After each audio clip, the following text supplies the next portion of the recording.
Then you have a couple of books that I recommend everybody to read, especially the Kenyans, because they deal with Kenya.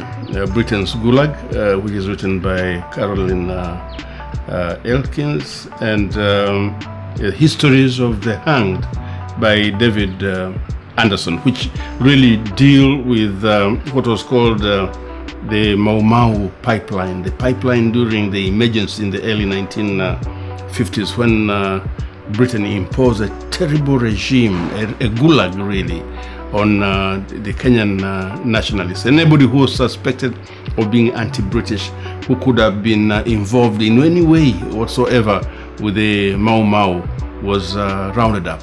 His village destroyed, crops set on fire or slashed to the ground, and people herded into stockades like animals, tortured, beaten up, sodomized with broomsticks and things like that. A really demeaning treatment of not only the Kikuyu elders, but also all those across the Kenyan colonial territory that were suspected to be faithful to the Mau Mau.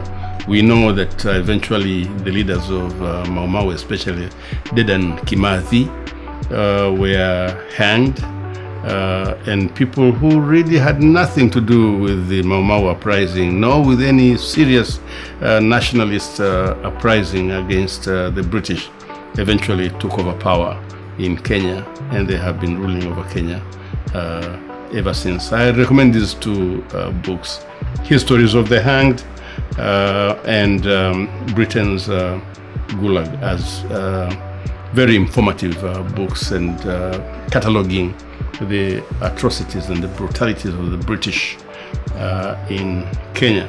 Then you have Richard Gott. Richard Gott is a very interesting character because I met him very briefly when I was still at the University of Dar es Salaam, and was working with Standard, which later was transformed into the Daily News. I didn't work with him because by the time I joined the Daily News in 1972, he had left. He had got the boot out of Daily News. But he went on to Latin America, he went back to Britain, he went to America and wrote a very interesting book that is titled Britain's Empire. Another compendium, another extremely heavy book that talks about Britain from east to west, and the mastery of the English person, man and woman, across these lands, all the way from India to America. And reading this book sometimes it reminds me of an old Englishman who I was interviewing on my program on TV. And I asked him the amount of power that he had in the days when he was a colonial officer.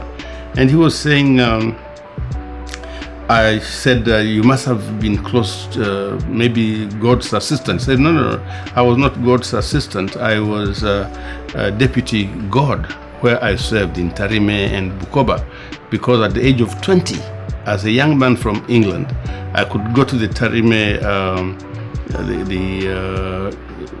Kuria in Tarime, and read to them what the law of their own land said, as adjudicated in one case or another.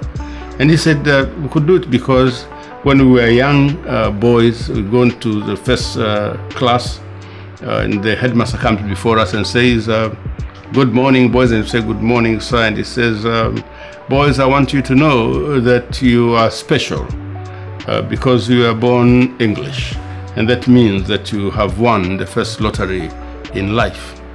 And this was the kind of arrogance the British carried with them all along. And it's true, they conquered and controlled the whole world.